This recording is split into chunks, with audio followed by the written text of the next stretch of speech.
इकडे बघा.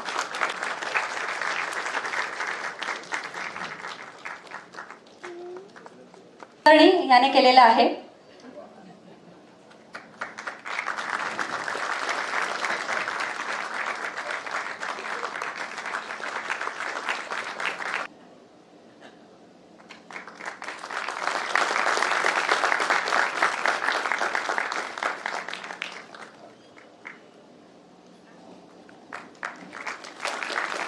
तिथल्या प्रत्येक कणाला जिथे इतिहास आजही श्वास घेतोय. आजचा हा दिवस, आजची ही संध्याकाळ खूप महत्वाची आणि आपण सगळे भाग्यवान आहोत. मी मगाशी आमंत्रणावर फार सुंदर लिहिलेलं वाचलं, आपले आगमन अमूल्य, त्यामुळे प्रवेश विनामूल्य. पण मी म्हणेन, छत्रपती संभाजी महाराजांचे चरित्र ऐकण्यासाठी जो वेळ तुम्ही इथे काढला आहे तेच खूप अमूल्य आहे. आपण इथे एकत्र जमलोय ते म्हणजे आपला राजा, आपले छत्रपती नेमके काय करत होते हे समजून घेण्यासाठी. इतिहासात कायम त्यांचे पराक्रम, युद्धामधनच त्यांनी जो काही संघर्ष केला त्यातनं दाखवले गेले. परंतु त्यांचे अनेक पैलू आहेत. ते पैलू कोणते? आपण त्यांना सगळ्यांना छत्रपती का म्हटलं? आपण त्यांचा सगळ्यांचा ते आपलं दैवत का आहे? याला अनेक कारणं आहेत. ते समजून घेण्यासाठी आजचा कार्यक्रम म्हणजे फक्त रणांगणापुरते मर्यादित न ठेवता आजचा हा जो काही प्रयोग आहे, आजचा हा जो काही उपक्रम आहे दृकश्राव्य, त्यातनं आपल्याला मिळणार आहे. राज्यसभेतील आक्रमक वक्तृत्व. सगळ्यांना माहिती की वयाच्या 14व्या वर्षी त्यांनी बुधभूषण लिहिलं. इतरांच्या सभागृहात जाऊन काय पराक्रम त्यांनी गाजवला, काय धाडस त्यांचं ते बोलण्याचं, कसे बोलले असतील ते, किती हिम्मत असेल. त्यातलं कणभर जरी आपल्यात आलं ना, अरे कोणीच येऊ शकत नाही, हे राज्य कायम आपलं राहणार. राज्य करणाऱ्या दुसऱ्या अभिषिक्त छत्रपतींचे चरित्र हिंदवी रसात गातोय. तुम्ही अवघे या. विना तडजोडीचे हिंदू बोल ऐकण्यासाठी या. हिंदुत्वाचं तांडव बघण्यासाठी या. हिंदुत्वाचा थरार अनुभवण्यासाठी या. हिंदू हिताचं रक्षण करण्यासाठी या. हिंदू संघटन दृढ करण्यासाठी या. हिंदुत्वाच्या यज्ञात सर्वस्व समर्पित करण्यासाठी या. अवघे अवघे या. अवघे अवघे या. शूरपणखारूपी इस्लामचा जिहाद संपवण्यासाठी या. पूतनारूपी ख्रिश्चनिटीचं मिशन संपवण्यासाठी या. ढोंगी सेक्युलरिस्टांचा बुरखा फाडण्यासाठी या. धूर्त विचारवंतांचा कावा ओळखण्यासाठी या. जिहादी अतिरेक्यांचं मनोबल खच्ची करण्यासाठी या. स्वार्थी राजकारण्यांना फासावर लटकवण्यासाठी या. अवघे अवघे या. अवघे अवघे या. वीरांचे वीर, धर्मवीर शंभू चरित्र जन्मापासून अमरत्वापर्यंत. ज्येष्ठ शुद्ध द्वादशीला सूर्याने पूर्वेकडून मध्यान्नीला याला सुरुवात केली आणि सूर्याचे तेज जणू सईबाई साहेबांच्या उदरातून या भूतलावर प्रकटले.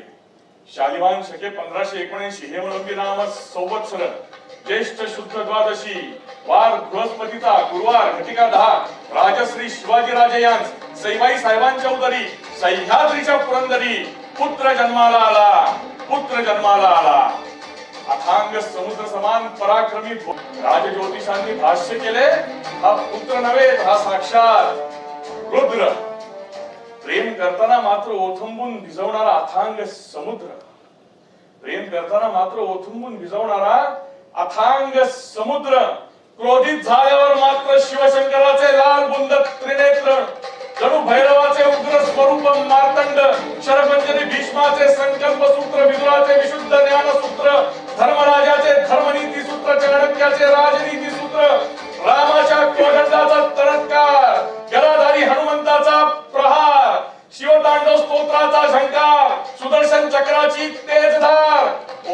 गाथा भारुडाचा साक्षात्कार, जिजाऊमा साहेबांचे संस्कार, सईबाई साहेबांचा लढीवार, शिवप्रभूंच्या प्रत्यक्षावनी उत्कट प्रतिभेचा आविष्कार, संभाजी संभाजी संभाजी. तो संभाजी अर्थात तमाम रयतेला समान न्याय बुद्धीने भजणारा शिवपुत्र शंभूराज संभाजी. सखुबाई, राणूबाई आणि अंबिकाबाई या तीन कन्यांच्या पाठीवर सईबाई साहेबांना हा पुत्र झाला होता संभाजी.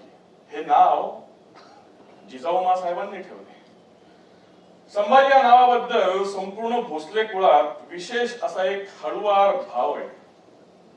कारण शहाजी राजांच्या चुलत बंधूंचे नाव देखील संभाजी होते, जे खंडागळे हत्ती प्रकरणात परकीयांसमोर स्वकीयांकडूनच मारले गेले होते.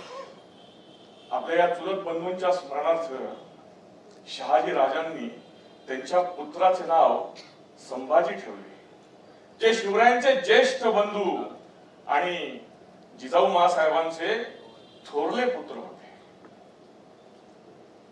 कनकगिरीच्या वेढ्यात अफजल खानाने ज्यांना दग्याने ठार केले आणि आता पुन्हा आपल्या या पुत्राचं नाव जिजाऊ साहेबांनी आपल्याला नातवाला देण्याचं नक्की केलं. पहिल्या दोन संभाजींच्या मृत्यूनंतर संपूर्ण भोसले कुळ हे परकीय सत्तेविरुद्ध पेटून उठलं होतं आणि आता भोसले कुळातील या तिसऱ्या संभाजीच्या आगमनामुळे फक्त भोसले कुळच नाही तर उभा महाराष्ट्र हा नुसता पेटणार नव्हता, तर तो दिव्य दाहक अशा वडव्यामध्ये रूपांतरित होणार होता. आजारपण काही केल्या कमी होत नव्हता.